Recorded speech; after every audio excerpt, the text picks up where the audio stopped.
L'un des incidents les plus horribles de l'histoire impliquant un puma ayant entraîné la mort est une double attaque qui s'est produite le même jour et qui a impliqué le même puma et deux vététistes différents à quelques heures d'intervalle sur le même sentier. January 8th, 2004, my friend Debbie and I decided to go for a mountain bike ride after work. We rode together. Ce fut une journée étrange et terrifiante pour les habitants du comté d'Orange en Californie, États-Unis, et pour les vététistes du monde entier.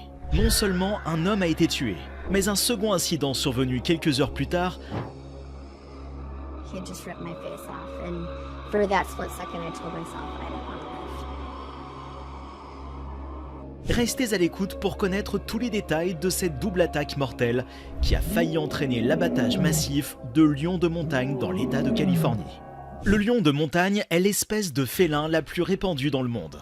Il est connu sous de nombreux noms tels que cougar, puma, catamonte, panthère et bien d'autres encore. On les trouve principalement en Amérique, dans les régions montagneuses chaudes et froides. Ces magnifiques prédateurs sont des chasseurs implacables et ultra furtifs. Ils sont également assez reclus et ne se trouvent jamais en meute, mais ils n'aiment pas non plus les gens et les évitent généralement. Cependant, comme tous les autres prédateurs, leur recherche de proie est motivée par la faim et, dans le cas d'une femelle, par le besoin de nourrir des chatons en pleine croissance. Il arrive qu'un puma affamé prenne un enfant ou une personne assise pour un chevreuil et l'attaque. Et comme presque tous les autres prédateurs vicieux, ils jouent également un rôle très important dans les écosystèmes où ils vivent, car ils maintiennent sous contrôle la population d'autres espèces telles que les cerfs. Le lieu où s'est déroulé l'incident que nous allons détailler est le Whiting Ranch Wilderness Park, dans le sud du comté d'Orange, en Californie. Ce parc abrite également près de 32 km de sentiers, répartis sur 23 chemins différents qui sont très populaires auprès des vététistes, des randonneurs et des cavaliers de toute la Californie. Il abrite également de nombreux lions des montagnes, qui parcourent le parc et les zones adjacentes à la recherche de proies. Il va sans dire que ces lions de montagne attaquent rarement les gens et que le parc est très sûr pour les amateurs de sports extrêmes et les randonneurs, à condition qu'ils respectent les règles. Néanmoins, des incidents se sont produits dans ce parc, notamment la mort de Mark Jeffrey Reynolds, qui était l'un des nombreux vététistes qui aimait et fréquentait souvent le parc. Mark Reynolds, 35 ans, était un homme extraordinaire au grand cœur. Il aimait les vélos et avait même quitté le Colorado pour s'installer en Californie du Sud afin de pouvoir faire du VTT tout au long de l'année sur certains des meilleurs sentiers du monde. Il a même travaillé dans le domaine du sport en tant que spécialiste du marketing au bureau d'Anaheim d'OMS Sport, une société de marketing basée dans le Kentucky, qui représente des athlètes de sports extrêmes. Il était si bon qu'à Noël, il offrait des bicyclettes à des enfants pauvres sans faire étalage de sa générosité. Malheureusement, le 8 janvier 2004, sa vie a connu une fin abrupte, assez triste et inquiétante. Ce jour-là, il s'est rendu au Whiting Ranch Wilderness Park pour parcourir quelques sentiers en VTT. Tout allait bien pendant qu'il pédalait. Cependant, au cours de son aventure, son vélo a connu un dysfonctionnement. La chaîne du pignon s'est rompue. Il n'est pas tombé et ne s'est pas blessé. Il s'est alors accroupi pour trouver un moyen de réparer la chaîne et de continuer. Mais un lion de montagne s'est approché de lui et l'a attaqué. Le lion de montagne s'est attaqué directement au cou de Mark, ne lui laissant que très peu d'options pour se défendre. Le lion de montagne a gardé sa prise sur le cou de Mark pendant quelques minutes pour s'assurer qu'il mourrait, ce que ces bêtes font à leur proie. Il a ensuite traîné le corps de Mark à quelques centaines de mètres et a dévoré une partie et a essayé de le cacher en l'enterrant partiellement. Ce que font également les lions de montagne pour protéger leur nourriture. Les enquêteurs ont par la suite déterminé que le puma avait probablement confondu Mark avec un cerf, parce qu'il avait l'air plus petit lorsqu'il était accroupi, pour une raison quelconque. Ce lion de montagne ne s'est pas arrêté là ce jour-là, et est retourné sur le même sentier où il a tué Mark. Quelques heures plus tard, d'autres vététistes sans méfiance ont emprunté le même chemin que Mark plus tôt dans la journée. Deux de ces vététistes étaient Anne H. 30 ans, et son amie Debbie Nichols. Elles descendaient le sentier et se sont arrêtées après avoir vu un autre vététiste assis sur le côté. Ils se sont donc arrêtés pour lui demander si tout allait bien, et l'homme leur a dit qu'il avait trouvé un vélo cassé sur le bord du chemin, mais que son propriétaire était introuvable. Il s'est avéré par la suite qu'il s'agissait du vélo de Mark Reynolds. We're seeing a lot of people out there. I was kind of surprised for it being a weekday. We climbed up a fire. Anne et Debbie n'en ont pas fait grand cas et ont continué. Picked up speed again. were kind of twisting and turning. Suddenly, I felt something grab a hold of me. Anne allait assez vite et devançait Debbie. Elle a ralenti après avoir atteint une montée du sentier. Et le lion de montagne tueur en a profité pour l'attaquer. Une fois de plus, il tente de s'attaquer au cou, mais rate sa cible et s'empare de la tête et d'une partie du visage d'Anne à l'aide de ses puissantes mâchoires. Anne a eu la chance que les longues canines de la bête Felt like I just got hit by a bus. I couldn't believe how hard I hit the ground. I realized then that the animal actually had a hold of me. ne touchent pas ses artères principales. Mais en essayant de la traîner hors de vue, l'animal lui a arraché toute la joue gauche. Pourtant, elle a continué à se battre et à crier, frappant le lion de montagne à la tête. Debbie, l'amie d'Anne, est bientôt arrivée. Dès qu'elle a vu la scène horrible, elle a pris son vélo et l'a lancé sur le puma. Mais la bête a refusé de reculer. Debbie a alors saisi les jambes d'Anne et a essayé de la traîner. And as he did so, everything went black. I knew at that point my life was over. Mais elle n'était pas assez forte à ce moment précis. Alors que les deux femmes commençaient à perdre espoir, un groupe de vététistes endurcis est arrivé et s'est joint au combat en lançant de grosses pierres sur le puma, le forçant à lâcher Anne et à s'enfuir. Anne est bientôt transférée à l'hôpital par voie aérienne, tandis qu'un autre hélicoptère se met à la recherche du lion de montagne violent et mortel afin d'éviter d'autres attaques. En parcourant la zone, ils ont découvert le corps de Mark Reynolds, partiellement enterré près de l'endroit où il avait été attaqué. Les enquêteurs ont ensuite conclu que le puma avait attaqué Anne parce qu'il protégeait sa prise précédente, c'est-à-dire Mark, ce que font normalement ces animaux. Le coupable a été traqué et tué, et la situation a failli entraîner l'abattage massif des lions de montagne dans la région. Cependant, les autorités ont décidé qu'il suffisait de tuer le coupable et tous les autres lions de montagne qui s'attardaient près des sentiers. It is an absolute miracle that I'm still here. There's almost no way to explain how I survived this. Avez-vous connaissance d'attaques mortelles récentes d'animaux sauvages dans des zoos, des parcs de safari ou en pleine nature près de chez vous? Faites-le nous savoir dans la section des commentaires. Vous avez aimé cette vidéo? Nous sommes sûrs que vous l'avez aimée. Alors n'oubliez pas de vous abonner, d'aimer et d'appuyer sur le bouton cloche, parce que nous allons mettre en ligne d'autres superbes vidéos tout le temps. I'm so grateful to still be alive. I'm grateful for the role everyone played to allow me to still be alive. I know that. Accrochez-vous à votre siège, car nous sommes sur le point de plonger dans l'histoire glaçante des deux lions mangeurs d'hommes les plus célèbres de l'histoire. Ces bêtes sans hommes rôdaient dans les régions sauvages de Tsavo, au Kenya, et ont coûté la vie à plus d'une centaine de cheminots. Pendant leur règne de terreur, la simple mention des lions de Tsavo faisait frissonner les âmes les plus courageuses. Aujourd'hui, nous allons découvrir la terrifiante vérité qui se cache derrière la légende des mangeurs d'hommes de Tsavo. Attention, cette histoire n'est pas pour les âmes sensibles. En 1898, les colons britanniques ont commencé à construire un pont ferroviaire sur la rivière Tsavo au Kenya. Quelques milliers d'ouvriers, pour la plupart originaires d'Inde, se sont rassemblés dans plusieurs camps à proximité du chantier, qui s'étendait sur près de 20 km. Le projet était dirigé par le lieutenant-colonel John Henry Patterson, qui est arrivé sur le site quelques jours seulement après que certains travailleurs aient été tués par un couple de lions présumés. À son arrivée, le colonel a été informé de la situation et du fait que certains travailleurs avaient également disparu. La situation se détériore si rapidement que le projet de chemin de fer est presque interrompu parce qu'un couple de lions vicieux, avides de chair humaine, attaque les travailleurs qui osent s'éloigner dans leur campement. Ce n'est pas tout. Les lions ont même attaqué et tiré les travailleurs de leur tente pendant leur sommeil.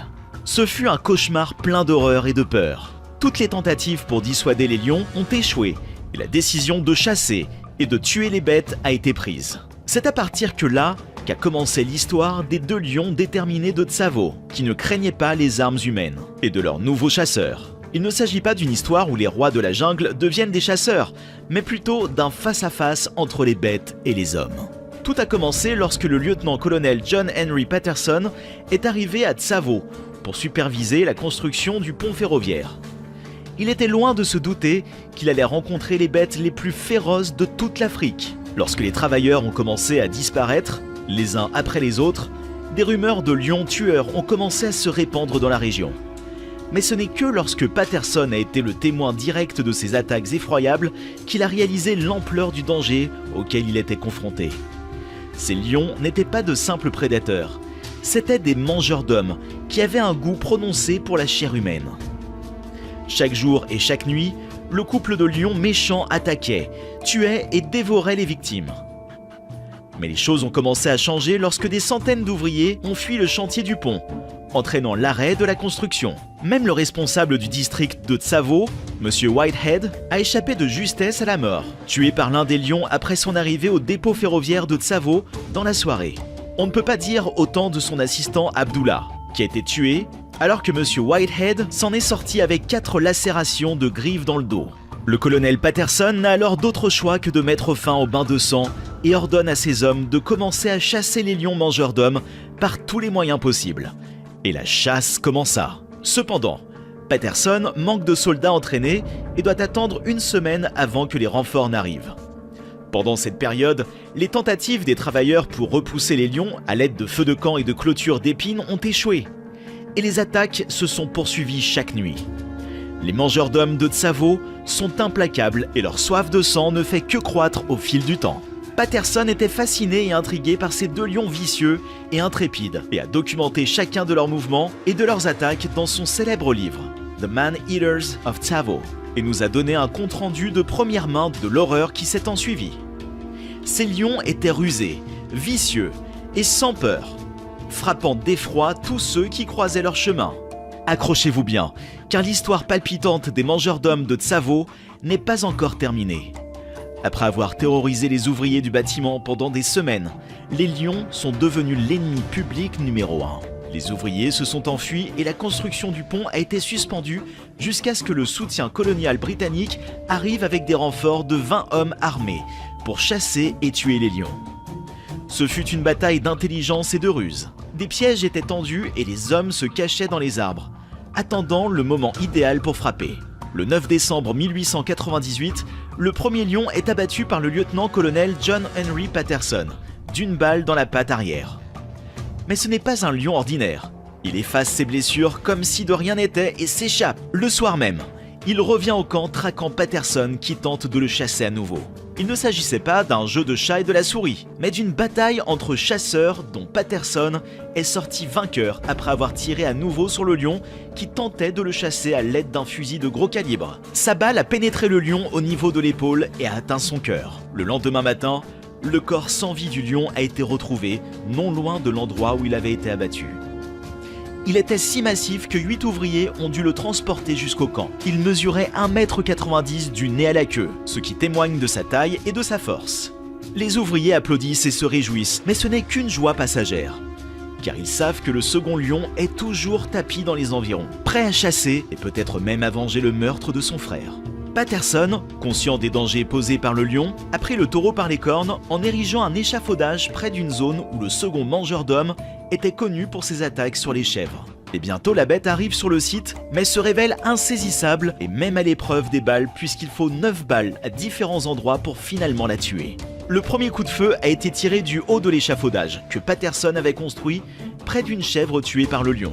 11 jours plus tard, Patterson a remarqué que le lion le traquait et lui a tiré dessus à nouveau, à 2 reprises. Le lendemain, les chasseurs ont retrouvé le lion et lui ont tiré 3 autres balles dans la tête et à la poitrine. Ce qui a rendu le lion infirme, mais pas mort. Le lion a tenté de s'enfuir, mais ses blessures étaient trop graves et Patterson l'a finalement tué de 3 balles tirées à bout portant. Patterson est resté debout et a regardé le lion pousser ses derniers soupirs tout en rongeant une branche d'arbre qui tentait encore de l'atteindre. Le nombre total de personnes tuées par les 2 lions fait encore l'objet de débats. Mais selon le livre de Patterson, 135 personnes ont été dévorées, dont 28 coulis indiens et des dizaines de malheureux indigènes africains.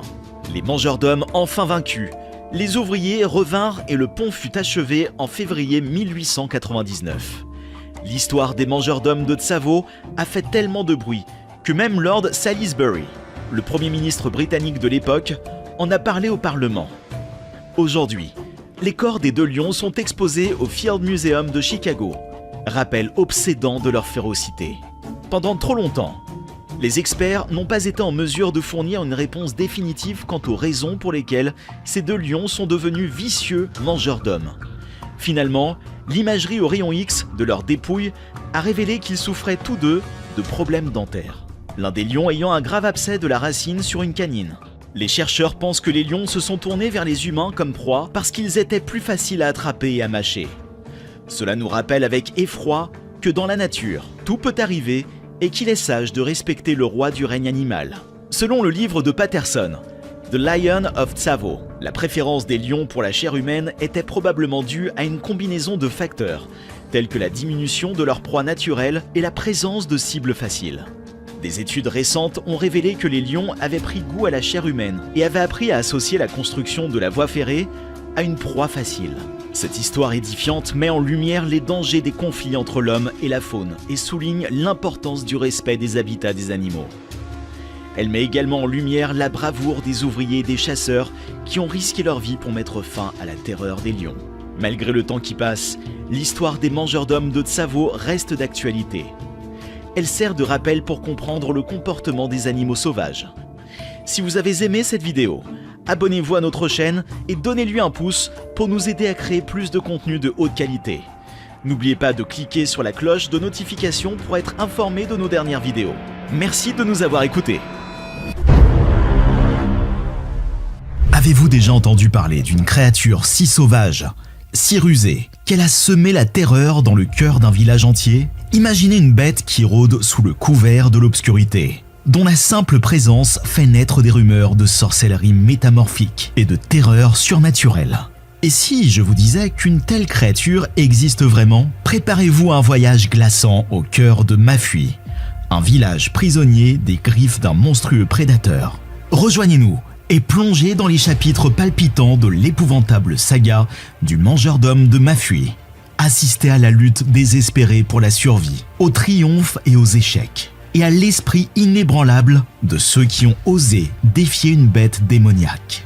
Mais attention, ce récit n'est pas pour les âmes sensibles, car il dévoile les recoins les plus sombres de la fureur de la nature et les profondeurs glaçantes de la peur humaine. Le lion. Connu plus tard sous le nom de mangeur d'hommes de Mafui, mesurait 3,2 mètres de long, 1,2 mètres à l'épaule et pesait environ 249 kg. Il n'avait peur ni des hommes, ni des bêtes, ni des fusils. Il a terrorisé le village de Mafui et ses environs pendant des mois avant d'être finalement abattu d'une balle dans la tête. Mafui, un minuscule village de la province orientale de Zambie, est connu pour être l'entrée du parc national de South Luangwa. Mafui est aujourd'hui une destination touristique réputée et une zone de conservation de la faune qui propose des safaris, des aires de camping et des lodges où les visiteurs peuvent interagir directement avec les éléphants. Notre histoire se déroule toutefois dans les années 1990, à une époque où Mafui n'était pas aussi accueillante pour les touristes qu'elle ne l'est aujourd'hui. Deux garçons jouaient dans les plaines pendant l'été étouffant de 1991, après le coucher du soleil. Ils devaient rentrer au village avant que l'énorme soleil orange ne se couche à l'horizon. Mais ils ont été absorbés par leur peur et ont perdu la notion du temps. Ils ont entamé leur pénible voyage de retour au coucher du soleil, espérant que leurs parents seraient compréhensifs et leur pardonneraient leur retard. À leur insu, un prédateur mortel les guettait dans les hautes herbes de la savane, attendant l'occasion idéale pour frapper. L'un des garçons a été projeté au sol par un grand lion qui a soudainement surgi alors que les garçons s'approchaient d'un embranchement.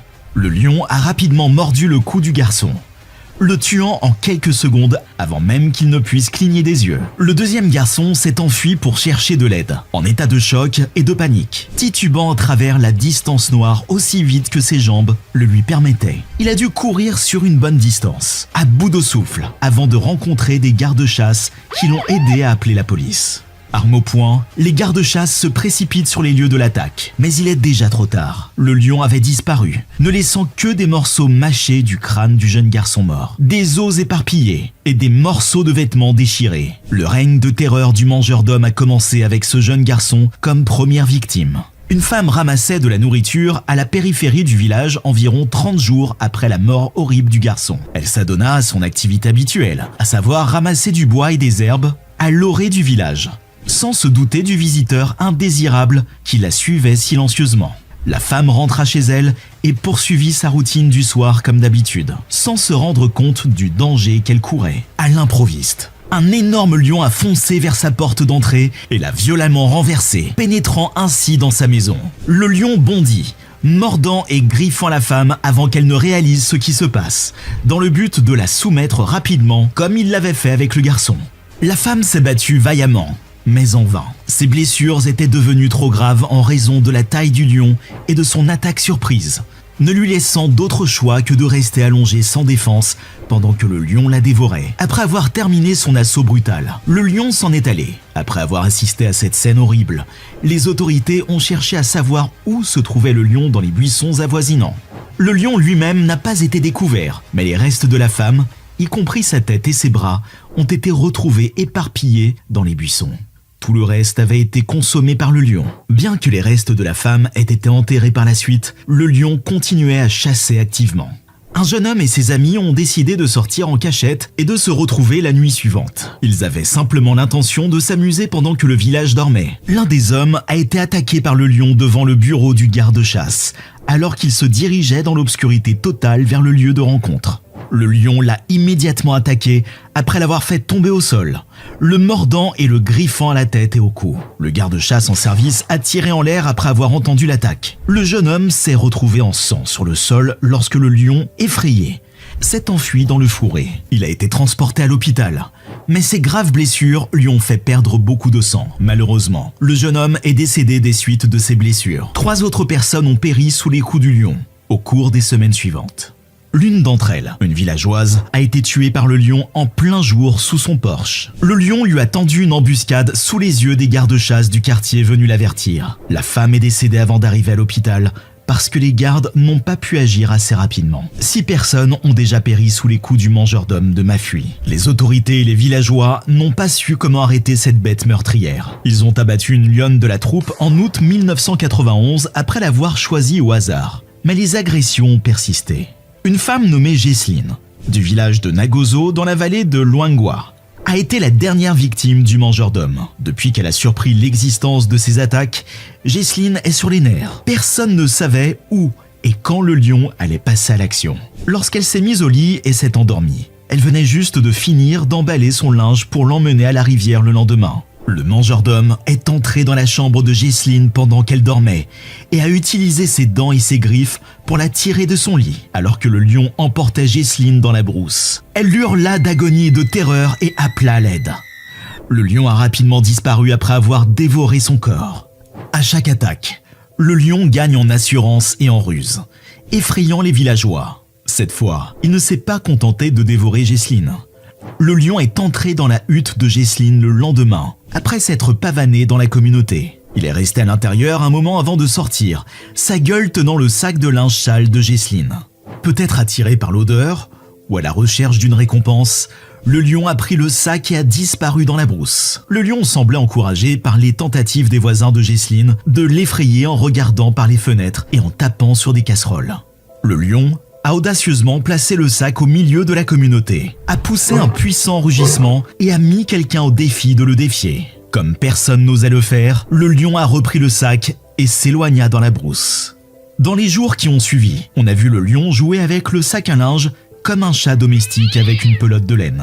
Les villageois considéraient le lion comme une créature démoniaque ou un sorcier masqué jetant des sorts. Des chasseurs professionnels qui passaient dans la région ont pris la décision d'agir parce que les actions du lion étaient si perturbantes et dérangeantes. Un chasseur de primes japonais a tenté de capturer et de poursuivre le lion, mais n'y est pas parvenu. Adrian Carr, un chasseur de safari local, a tenté de tuer le lion en posant des pièges et des appâts, mais il n'y est pas parvenu. Les chasseurs semblaient jouer avec le lion qui leur échappait. Le règne de terreur du mangeur d'hommes de Mafui a finalement pris fin lorsque Wayne Hosek est arrivé sur les lieux. À l'arrivée de Wayne Hosek, le mangeur d'hommes de Mafui a finalement connu une fin justifiée. Wayne, un chasseur professionnel basé en Californie, avait appris l'existence de la bête lors d'une expédition de chasse personnelle dans la région. Par coïncidence, le jouet du lion, le sac à linge de Jesseline, a été trouvé par le groupe de chasseurs de Wayne, dans le lit d'une rivière asséchée. Wayne et son partenaire de chasse Charles Bush ont mis au point une stratégie pour transformer le prédateur en proie. Avec une bonne quantité de viande d'hippopotame, ils ont tendu un piège à l'aide d'un sac à linge. Ils ont construit une cache à proximité et ont attendu le lion avec patience. La chasse n'a pas été facile car le lion semblait conscient de leur présence et jouait avec leur patience. Les chasseurs ont attendu dans la cache pendant près de 3 semaines. Mais le lion ne semblait pas intéressé ou tournait autour de l'appât sans le prendre. Les chasseurs ont déplacé à plusieurs reprises l'emplacement de leur cachette pour tenter de déjouer le lion.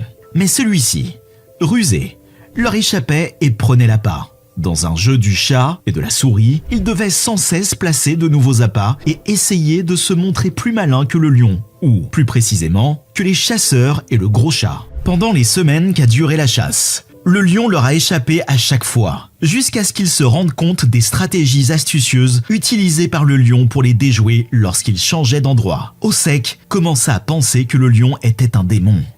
Les chasseurs ont décidé de tromper le lion afin de le déjouer. Ils ont fait comme si de rien n'était en construisant un affût, en laissant l'appât derrière eux et en se cachant ailleurs. La stratégie a fonctionné.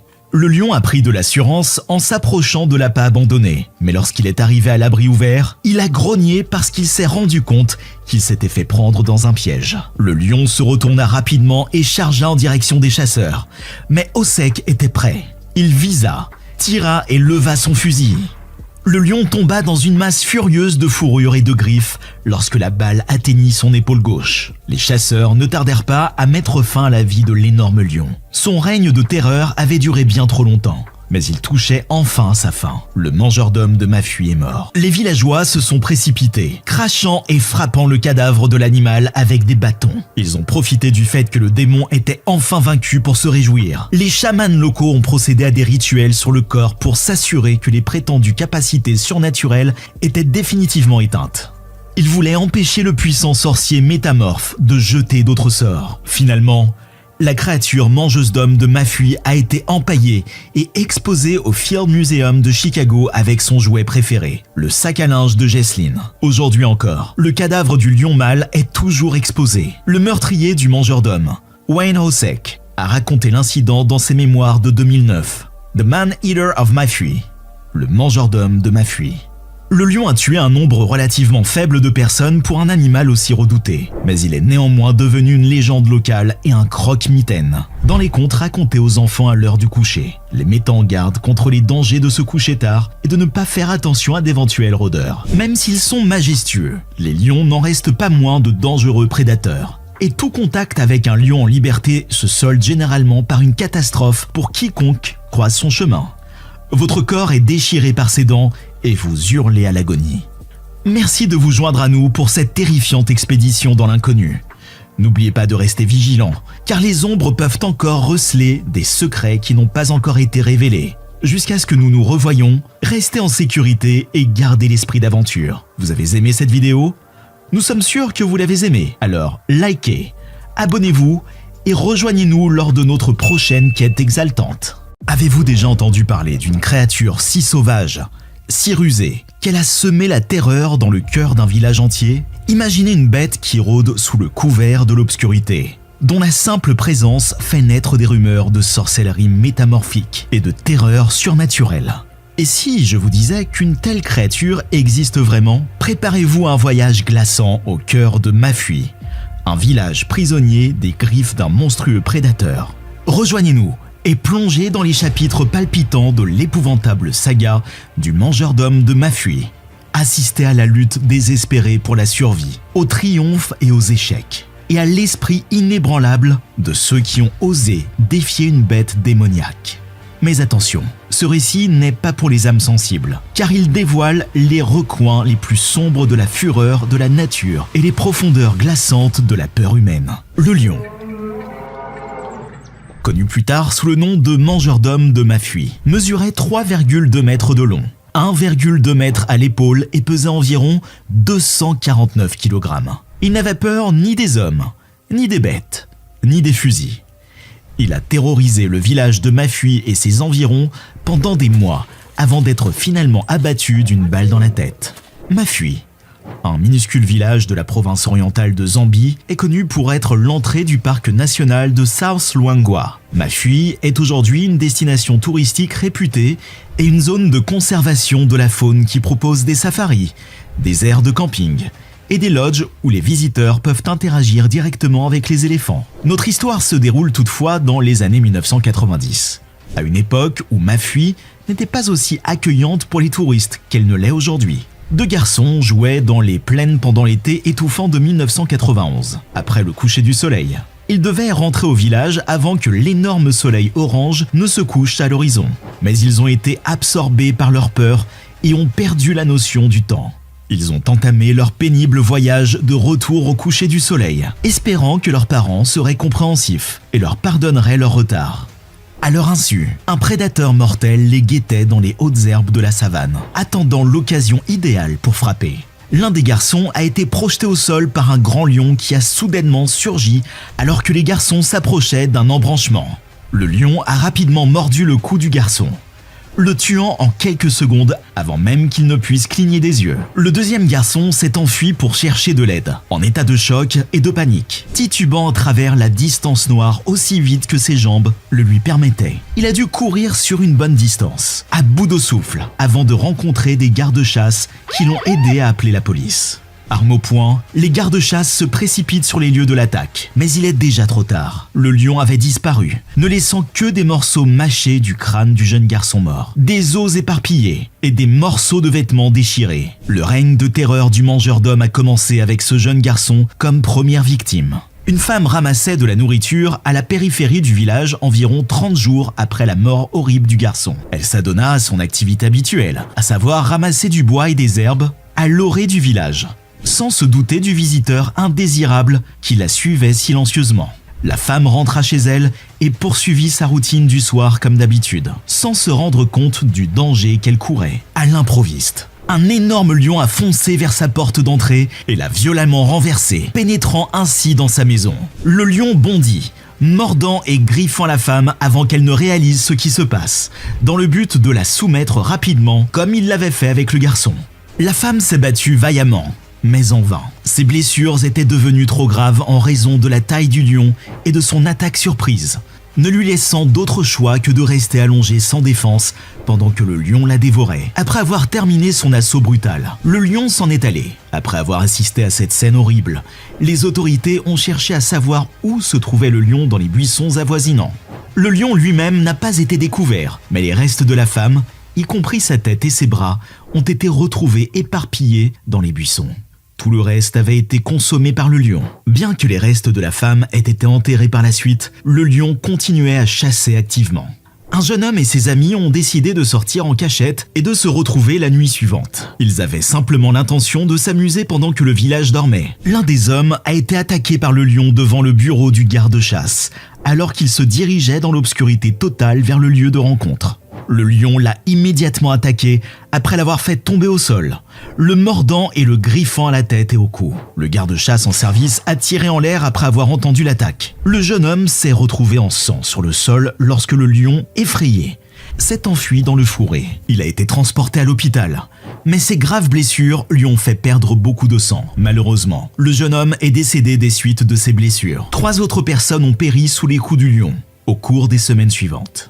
L'une d'entre elles, une villageoise, a été tuée par le lion en plein jour sous son porche. Le lion lui a tendu une embuscade sous les yeux des gardes-chasse du quartier venus l'avertir. La femme est décédée avant d'arriver à l'hôpital parce que les gardes n'ont pas pu agir assez rapidement. 6 personnes ont déjà péri sous les coups du mangeur d'hommes de Mafui. Les autorités et les villageois n'ont pas su comment arrêter cette bête meurtrière. Ils ont abattu une lionne de la troupe en août 1991 après l'avoir choisie au hasard. Mais les agressions ont persisté. Une femme nommée Jesseline, du village de Nagozo dans la vallée de Luangwa, a été la dernière victime du mangeur d'hommes. Depuis qu'elle a surpris l'existence de ces attaques, Jesseline est sur les nerfs. Personne ne savait où et quand le lion allait passer à l'action. Lorsqu'elle s'est mise au lit et s'est endormie, elle venait juste de finir d'emballer son linge pour l'emmener à la rivière le lendemain. Le mangeur d'hommes est entré dans la chambre de Jesseline pendant qu'elle dormait et a utilisé ses dents et ses griffes pour la tirer de son lit, alors que le lion emportait Jesseline dans la brousse. Elle hurla d'agonie et de terreur et appela à l'aide. Le lion a rapidement disparu après avoir dévoré son corps. À chaque attaque, le lion gagne en assurance et en ruse, effrayant les villageois. Cette fois, il ne s'est pas contenté de dévorer Jesseline. Le lion est entré dans la hutte de Jesseline le lendemain, après s'être pavané dans la communauté. Il est resté à l'intérieur un moment avant de sortir, sa gueule tenant le sac de linge sale de Jesseline. Peut-être attiré par l'odeur, ou à la recherche d'une récompense, le lion a pris le sac et a disparu dans la brousse. Le lion semblait encouragé par les tentatives des voisins de Jesseline de l'effrayer en regardant par les fenêtres et en tapant sur des casseroles. Le lion a audacieusement placé le sac au milieu de la communauté, a poussé un puissant rugissement et a mis quelqu'un au défi de le défier. Comme personne n'osait le faire, le lion a repris le sac et s'éloigna dans la brousse. Dans les jours qui ont suivi, on a vu le lion jouer avec le sac à linge comme un chat domestique avec une pelote de laine. Les villageois considéraient le lion comme une créature démoniaque ou un sorcier masqué jetant des sorts. Des chasseurs professionnels qui passaient dans la région ont pris la décision d'agir parce que les actions du lion étaient si perturbantes et dérangeantes. Un chasseur de primes japonais a tenté de capturer et de poursuivre le lion, mais n'y est pas parvenu. Adrian Carr, un chasseur de safari local, a tenté de tuer le lion en posant des pièges et des appâts, mais il n'y est pas parvenu. Les chasseurs semblaient jouer avec le lion qui leur échappait. Le règne de terreur du mangeur d'hommes de Mafui a finalement pris fin lorsque Wayne Hosek est arrivé sur les lieux. À l'arrivée de Wayne Hosek, le mangeur d'hommes de Mafui a finalement connu une fin justifiée. Wayne, un chasseur professionnel basé en Californie, avait appris l'existence de la bête lors d'une expédition de chasse personnelle dans la région. Par coïncidence, le jouet du lion, le sac à linge de Jesseline, a été trouvé par le groupe de chasseurs de Wayne, dans le lit d'une rivière asséchée. Wayne et son partenaire de chasse Charles Bush ont mis au point une stratégie pour transformer le prédateur en proie. Avec une bonne quantité de viande d'hippopotame, ils ont tendu un piège à l'aide d'un sac à linge. Ils ont construit une cache à proximité et ont attendu le lion avec patience. La chasse n'a pas été facile car le lion semblait conscient de leur présence et jouait avec leur patience. Les chasseurs ont attendu dans la cache pendant près de 3 semaines. Mais le lion ne semblait pas intéressé ou tournait autour de l'appât sans le prendre. Les chasseurs ont déplacé à plusieurs reprises l'emplacement de leur cachette pour tenter de déjouer le lion. Mais celui-ci, rusé, leur échappait et prenait l'appât. Dans un jeu du chat et de la souris, ils devaient sans cesse placer de nouveaux appâts et essayer de se montrer plus malins que le lion, ou plus précisément, que les chasseurs et le gros chat. Pendant les semaines qu'a duré la chasse, le lion leur a échappé à chaque fois, jusqu'à ce qu'ils se rendent compte des stratégies astucieuses utilisées par le lion pour les déjouer lorsqu'ils changeaient d'endroit. Hosek commença à penser que le lion était un démon. Les chasseurs ont décidé de tromper le lion afin de le déjouer. Ils ont fait comme si de rien n'était en construisant un affût, en laissant l'appât derrière eux et en se cachant ailleurs. La stratégie a fonctionné. Le lion a pris de l'assurance en s'approchant de l'appât abandonné, mais lorsqu'il est arrivé à l'abri ouvert, il a grogné parce qu'il s'est rendu compte qu'il s'était fait prendre dans un piège. Le lion se retourna rapidement et chargea en direction des chasseurs, mais Hosek était prêt. Il visa, tira et leva son fusil.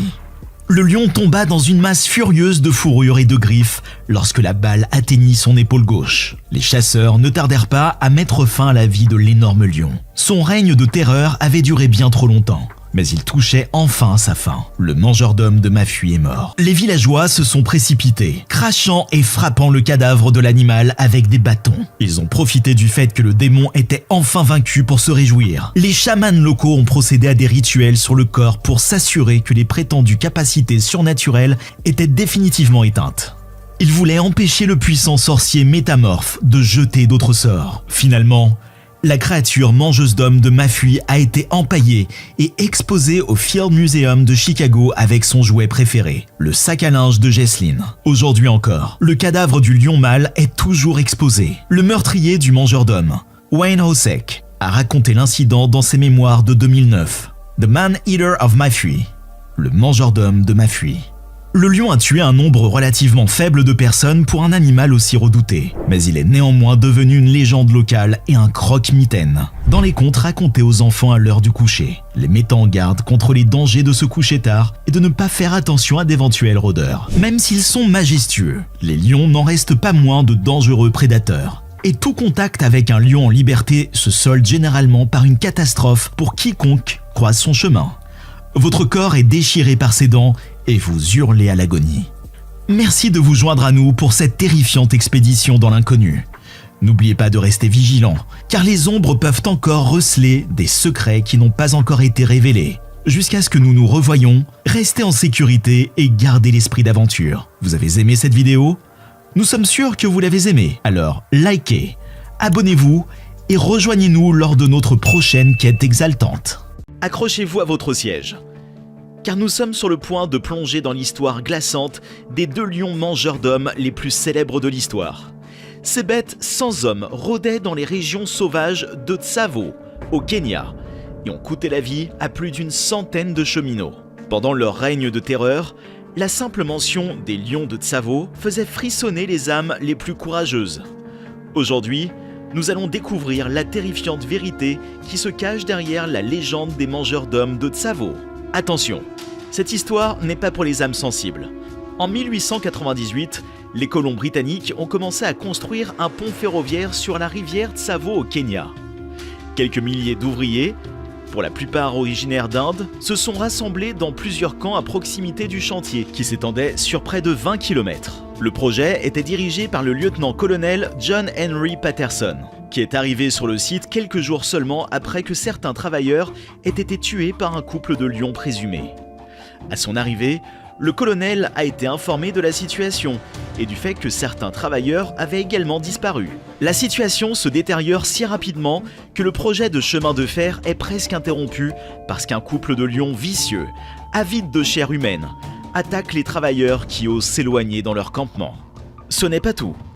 Les lions ont même attaqué et tiré les travailleurs de leur tente pendant leur sommeil. Ce fut un cauchemar plein d'horreur et de peur. Toutes les tentatives pour dissuader les lions ont échoué et la décision de chasser et de tuer les bêtes a été prise. C'est à partir que là qu'a commencé l'histoire des 2 lions déterminés de Tsavo, qui ne craignaient pas les armes humaines, et de leurs nouveaux chasseurs. Il ne s'agit pas d'une histoire où les rois de la jungle deviennent des chasseurs, mais plutôt d'un face-à-face entre les bêtes et les hommes. Tout a commencé lorsque le lieutenant-colonel John Henry Patterson est arrivé à Tsavo pour superviser la construction du pont ferroviaire. Il était loin de se douter qu'il allait rencontrer les bêtes les plus féroces de toute l'Afrique. Lorsque les travailleurs ont commencé à disparaître, les uns après les autres, des rumeurs de lions tueurs ont commencé à se répandre dans la région. Mais ce n'est que lorsque Patterson a été le témoin direct de ces attaques effroyables qu'il a réalisé l'ampleur du danger auquel il était confronté. Ces lions n'étaient pas de simples prédateurs, c'étaient des mangeurs d'hommes qui avaient un goût prononcé pour la chair humaine. Chaque jour et chaque nuit, le couple de lions méchants attaquait, tuait et dévorait les victimes. Mais les choses ont commencé à changer lorsque des centaines d'ouvriers ont fui le chantier du pont, entraînant l'arrêt de la construction. Même le responsable du district de Tsavo, M. Whitehead, a échappé de justesse à la mort, tué par l'un des lions après son arrivée au dépôt ferroviaire de Tsavo dans la soirée. On ne peut pas dire autant de son assistant Abdullah, qui a été tué alors que M. Whitehead s'en est sorti avec 4 lacérations de griffes dans le dos. Le colonel Patterson n'a alors d'autre choix que de mettre fin au bain de sang et ordonne à ses hommes de commencer à chasser les lions mangeurs d'hommes par tous les moyens possibles. Et la chasse commença. Cependant, Patterson manque de soldats entraînés et doit attendre 1 semaine avant que les renforts n'arrivent. Pendant cette période, les tentatives des travailleurs pour repousser les lions à l'aide de feux de camp et de clôtures d'épines ont échoué. Et les attaques se sont poursuivies chaque nuit. Les mangeurs d'hommes de Tsavo sont implacables et leur soif de sang ne fait que croître au fil du temps. Patterson était fasciné et intrigué par ces 2 lions vicieux et intrépides et a documenté chacun de leurs mouvements et de leurs attaques dans son célèbre livre, The Man-Eaters of Tsavo, et nous a donné un compte-rendu de première main de l'horreur qui s'est ensuivie. Ces lions étaient rusés, vicieux et sans peur, frappant d'effroi tous ceux qui croisaient leur chemin. Accrochez-vous bien, car l'histoire palpitante des mangeurs d'hommes de Tsavo n'est pas encore terminée. Après avoir terrorisé les ouvriers du bâtiment pendant des semaines, les lions sont devenus l'ennemi public numéro 1. Les ouvriers se sont enfuis et la construction du pont a été suspendue jusqu'à ce que le soutien colonial britannique arrive avec des renforts de 20 hommes armés pour chasser et tuer les lions. Ce fut une bataille d'intelligence et de ruse. Des pièges étaient tendus et les hommes se cachaient dans les arbres, attendant le moment idéal pour frapper. Le 9 décembre 1898, le premier lion est abattu par le lieutenant-colonel John Henry Patterson, d'une balle dans la patte arrière. Mais ce n'est pas un lion ordinaire. Il efface ses blessures comme si de rien n'était et s'échappe. Le soir même, il revient au camp traquant Patterson qui tente de le chasser à nouveau. Il ne s'agissait pas d'un jeu de chat et de la souris, mais d'une bataille entre chasseurs dont Patterson est sorti vainqueur après avoir tiré à nouveau sur le lion qui tentait de le chasser à l'aide d'un fusil de gros calibre. Sa balle a pénétré le lion au niveau de l'épaule et a atteint son cœur. Le lendemain matin, le corps sans vie du lion a été retrouvé non loin de l'endroit où il avait été abattu. Il était si massif que 8 ouvriers ont dû le transporter jusqu'au camp. Il mesurait 1,90 m du nez à la queue, ce qui témoigne de sa taille et de sa force. Les ouvriers applaudissent et se réjouissent, mais ce n'est qu'une joie passagère. Car ils savent que le second lion est toujours tapi dans les environs, prêt à chasser et peut-être même à venger le meurtre de son frère. Patterson, conscient des dangers posés par le lion, a pris le taureau par les cornes en érigeant un échafaudage près d'une zone où le second mangeur d'hommes était connu pour ses attaques sur les chèvres. Et bientôt la bête arrive sur le site, mais se révèle insaisissable et même à l'épreuve des balles puisqu'il faut 9 balles à différents endroits pour finalement la tuer. Le premier coup de feu a été tiré du haut de l'échafaudage que Patterson avait construit près d'une chèvre tuée par le lion. 11 jours plus tard, Patterson a remarqué que le lion le traquait et lui a tiré dessus à nouveau, à 2 reprises. Le lendemain, les chasseurs ont retrouvé le lion et lui ont tiré 3 autres balles dans la tête et à la poitrine. Ce qui a rendu le lion infirme, mais pas mort. Le lion a tenté de s'enfuir, mais ses blessures étaient trop graves et Patterson l'a finalement tué de 3 balles tirées à bout portant. Patterson est resté debout et a regardé le lion pousser ses derniers soupirs tout en rongeant une branche d'arbre qui tentait encore de l'atteindre. Le nombre total de personnes tuées par les 2 lions fait encore l'objet de débats. Mais selon le livre de Patterson, 135 personnes ont été dévorées, dont 28 coulis indiens et des dizaines de malheureux indigènes africains. Les mangeurs d'hommes enfin vaincus, les ouvriers revinrent et le pont fut achevé en février 1899. L'histoire des mangeurs d'hommes de Tsavo a fait tellement de bruit que même Lord Salisbury, le Premier ministre britannique de l'époque, en a parlé au Parlement. Aujourd'hui, les corps des 2 lions sont exposés au Field Museum de Chicago, rappel obsédant de leur férocité. Pendant trop longtemps, les experts n'ont pas été en mesure de fournir une réponse définitive quant aux raisons pour lesquelles ces 2 lions sont devenus vicieux mangeurs d'hommes. Finalement, l'imagerie au rayon X de leurs dépouilles a révélé qu'ils souffraient tous 2 de problèmes dentaires. L'un des lions ayant un grave abcès de la racine sur une canine. Les chercheurs pensent que les lions se sont tournés vers les humains comme proie parce qu'ils étaient plus faciles à attraper et à mâcher. Cela nous rappelle avec effroi que dans la nature, tout peut arriver et qu'il est sage de respecter le roi du règne animal. Selon le livre de Patterson, The Lion of Tsavo, la préférence des lions pour la chair humaine était probablement due à une combinaison de facteurs, tels que la diminution de leur proie naturelle et la présence de cibles faciles. Des études récentes ont révélé que les lions avaient pris goût à la chair humaine et avaient appris à associer la construction de la voie ferrée à une proie facile.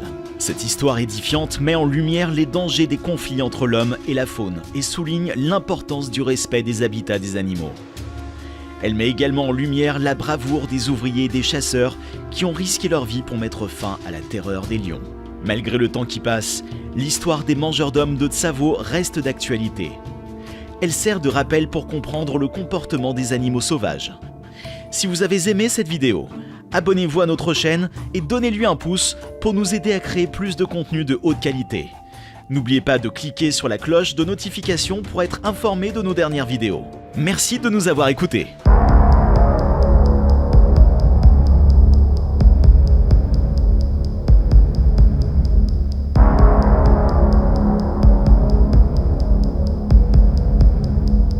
Entre la civilisation humaine et la beauté sauvage de la savane africaine s'estompe. Un endroit où les rugissements lointains du roi des animaux donnent une sérénade au soleil couchant. Captivant, n'est-ce pas ? Mais attendez, l'histoire d'aujourd'hui n'est pas seulement une ode romantique à la nature. Il s'agit d'une symphonie effrayante et sauvage de vie et de mort, où une femme de l'univers de Game of Thrones rencontre un véritable roi lion. Non pas dans le cadre d'une admiration mutuelle, mais dans celui d'un face-à-face mortel.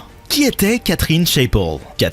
Cathy Chappell, originaire de Rye, dans l'état de New York, nous fait découvrir la vie de la femme qui se cache derrière les gros titres. Dès son plus jeune âge, sa vie a été un tableau de créativité et de narration, une passion qui l'a guidée au cœur d'Hollywood. Diplômée de l'université de Hofstra, elle s'est lancée dans une carrière marquée par l'imagination et les technologies de pointe. Après avoir décroché un poste chez Scanline VFX, ses talents l'ont rapidement catapultée dans l'univers fantastique de Game of Thrones. C'est sa main experte qui a contribué à façonner les dragons enflammés, les paysages enchantés et les batailles grandioses qui ont captivé un public mondial. Mais son parcours cinématographique ne s'est pas arrêté là. Elle a perfectionné son art en contribuant aux séquences d'action pleines d'adrénaline de Captain America, le soldat de l'hiver. Ces images époustouflantes témoignent de son dévouement et de ses prouesses dans le domaine des effets visuels. Pourtant, aussi captivant que soit le monde du cinéma et de la télévision,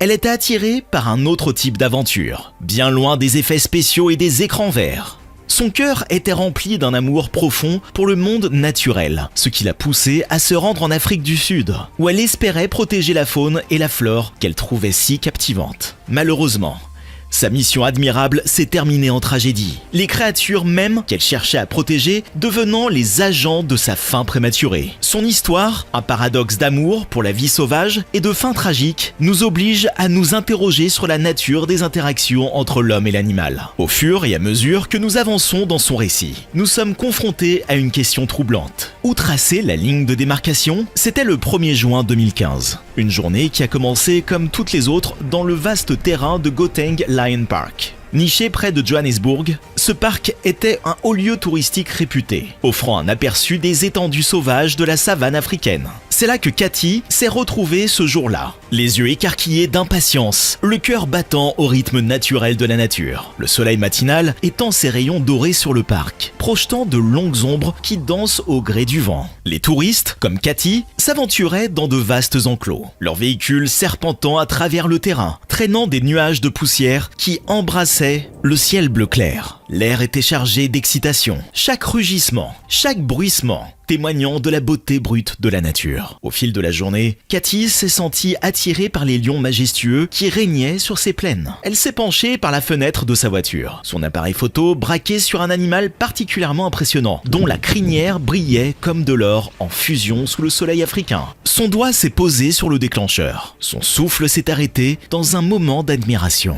C'était un moment parfait, où l'homme et la bête partageaient un fragment de temps, une reconnaissance silencieuse de l'existence de l'un et de l'autre. Mais cette coexistence pacifique a été brusquement brisée. De cette scène paisible jaillit un spectacle effrayant. Le lion, symbole du charme sauvage du parc, s'élance, les dents écartées, les griffes tendues. Il s'est écrasé sur le cadre de l'admiration de Cathy, transformant la scène en un tableau de terreur. La tranquillité du parc a été rompue par un rugissement déchirant, la savane témoignant d'une danse mortelle entre l'homme et la bête. Au fur et à mesure que l'agitation s'apaisait, l'incident terrifiant s'était produit en un clin d'œil et s'était terminé tout aussi rapidement. Ce qui restait, c'était un silence obsédant qui rappelait la nature imprévisible de la nature sauvage. La disparition prématurée de Cathy a laissé un vide qui s'est répercuté bien au-delà de sa sphère personnelle, se répercutant dans le monde entier, laissant dans son sillage un silence stupéfait. Ses amis, sa famille et ses collègues ont pleuré la perte d'une femme dont la vie était un mélange de passion créative et d'esprit d'aventure. Le monde du cinéma et de la télévision a perdu une artiste, et la conservation de la faune et de la flore a perdu une avocate. Mais lorsque le choc initial de sa mort a commencé à s'estomper, l'histoire de Cathy a suscité une vague de questions, de discussions et de débats. Sa mort aurait-elle pu être évitée? Qu'aurait-on pu faire différemment? Les projecteurs se sont alors braqués sur les protocoles de sécurité des parcs animaliers. Et le Gauteng Lion Park, en particulier, a fait l'objet d'un examen minutieux. Les critiques ont fait valoir que ces parcs, tout en offrant une occasion unique d'entrer en contact avec la faune, brouillaient souvent les limites entre l'observation et l'intrusion. L'attrait d'une rencontre rapprochée avec des animaux majestueux ont-ils souligné, éclipse parfois, le fait que ces créatures sont sauvages, imprévisibles et potentiellement dangereuses. Les défenseurs de ces parcs ont répliqué en affirmant qu'ils jouaient un rôle essentiel dans l'éducation, la conservation et l'appréciation de ces magnifiques créatures. Ils ont affirmé que de tels incidents, bien que tragiques, sont rares et ont insisté sur le fait que les mesures de sécurité sont généralement en place et rigoureusement appliquées. Dans la sphère publique, ces débats ont occupé le devant de la scène. Les plateformes de médias sociaux ont été animées par des discussions, tandis que les organes de presse ont organisé des débats avec des experts de la faune, des responsables de parcs et des défenseurs des droits des animaux. L'histoire de Cathy a déclenché un dialogue mondial sur notre interaction avec la nature, l'éthique du tourisme animalier et de la manière dont nous pouvons coexister avec ces créatures sans mettre en danger la vie des humains ou des animaux. Mais malgré toutes les discussions et tous les débats, le fait demeure, une vie a été tragiquement perdue. Et son histoire nous rappelle brutalement que notre fascination pour la nature doit toujours être tempérée par la prudence et le respect. À la suite de la mort tragique de Cathy, le monde entier a été confronté à la dure réalité de ce qui s'était passé. Cet incident, qui rappelle brutalement l'imprévisibilité des animaux sauvages, a suscité un débat mondial sur les mesures de sécurité mises en place dans les parcs et réserves animaliers. Les détracteurs de l'industrie ont exigé une action urgente, insistant sur le fait que les lignes directrices existantes étaient insuffisantes pour protéger à la fois les visiteurs et la faune qu'ils admirent. Ils soulignent le manque de rigueur dans l'application des règles, la signalisation parfois imprécise et les risques inhérents au fait de permettre aux visiteurs de conduire leur propre véhicule à portée de main d'animaux dangereux. Ces rappels à la réforme ont trouvé un écho dans la communauté internationale. Les groupes de défense, les touristes et même certains responsables de parcs ont reconnu la nécessité de règles plus strictes, d'une communication plus claire et peut-être même d'une nouvelle conception du tourisme animalier. Serait-il possible d'apprécier ces créatures majestueuses sans mettre en danger la vie des hommes ou le bien-être des animaux? Lorsque la poussière est retombée, il est devenu évident que la fin tragique de Cathy était un appel à l'action. En réponse, de nombreux parcs et réserves ont revu leurs protocoles de sécurité, se sont efforcés de mieux éduquer les visiteurs et ont amélioré leurs panneaux d'avertissement. Certains parcs ont même reconsidéré la conception de leur enclos ou exploré des alternatives aux visites traditionnelles de la faune, telles que des visites guidées par des professionnels qualifiés. Pourtant, le voyage vers un tourisme animalier plus sûr se poursuit. À mesure que nous tirons les leçons de cette tragédie, il devient de plus en plus évident que nous devons constamment adapter et faire évoluer nos approches du tourisme animalier. Notre interaction avec la nature doit toujours privilégier la sécurité et le respect du comportement naturel des animaux, afin que nous puissions coexister sans nous menacer les uns avec les autres. L'histoire tragique de Cathy a laissé une marque indélébile sur l'industrie du tourisme animalier, catalysant des changements visant à prévenir de futurs incidents. Sa disparition nous rappelle avec force le prix de la complaisance et le besoin urgent de vigilance, de respect et de compréhension lorsque nous pénétrons dans la nature. Le décès prématuré de Cathy a provoqué un effet d'entraînement qui a largement dépassé les limites personnelles de ceux qui la connaissaient. Son héritage, associé à sa passion pour les effets visuels et la vie sauvage, continue d'influencer deux mondes très différents mais interconnectés. Dans le domaine du cinéma, l'impact de Cathy a été profond. Son rôle dans l'élaboration de certaines des scènes les plus emblématiques de l'histoire de la télévision et du cinéma est indéniable. Chaque vol de dragon, chaque scène de bataille épique, chaque séquence d'action à couper le souffle à laquelle elle a contribué témoigne de son talent extraordinaire. Son travail a donné vie à la fantaisie, permettant aux téléspectateurs de se perdre dans des royaumes qui dépassent l'imagination. Et même après son départ tragique, son travail continue d'inspirer les artistes à venir. Son parcours servant de phare à ceux qui naviguent dans le monde férocement compétitif des effets visuels. Simultanément, l'histoire de Cathy a eu un impact durable sur le monde de la conservation, de la faune et du tourisme. Sa rencontre tragique a donné lieu à des conversations critiques sur les dangers et la complaisance face à l'imprévisibilité de la nature. Elle a incité les autorités et les touristes à réévaluer leur interaction avec les animaux sauvages, en veillant à ce que le respect et la sécurité soient au premier plan de toutes les rencontres. Sa disparition, bien que déchirante, a permis de mieux faire connaître les risques associés au tourisme animalier. En outre, son histoire a donné un nouveau souffle aux efforts visant à préserver l'équilibre délicat entre l'homme et le monde naturel. Elle a encouragé le renouvellement des investissements dans les initiatives éducatives, en soulignant l'importance de la compréhension et du respect de la faune et de la flore. Son histoire nous rappelle brutalement le prix de l'ignorance et de la nécessité urgente de coexister harmonieusement avec nos semblables. En fin de compte, l'histoire de Cathy se perpétue, rappelant de manière poignante notre responsabilité à l'égard de la faune et de la flore sauvage et notre rôle en tant que gardien de la Terre. Sa passion, son ambition et sa fin tragique continuent de susciter le dialogue et d'inspirer le changement, façonnant un héritage qui transcende sa trop courte vie. Le tourisme animalier est un domaine d'aventure, d'éducation et de conservation. Mais il n'est pas dépourvu de ses côtés sombres.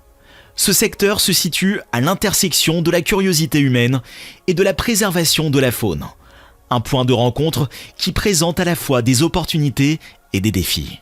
D'un côté, le tourisme animalier offre au grand public une plateforme unique pour entrer en contact avec le monde naturel. Pour beaucoup, c'est l'occasion de découvrir de près la puissance et la beauté impressionnante des animaux sauvages, d'entrer en contact avec l'indompté et de sentir que l'on fait partie de quelque chose de plus grand que soi. Cet engagement direct favorise un sentiment d'appréciation et un lien personnel avec la faune et la flore, ce qui incite souvent les gens à soutenir les efforts de conservation. En outre, le tourisme animalier constitue souvent une source importante de financement pour les initiatives de conservation. Les droits d'entrée dans les parcs, les visites guidées et les autres activités liées au tourisme fournissent les ressources essentielles nécessaires à la protection et au maintien des habitats naturels et des populations d'animaux sauvages.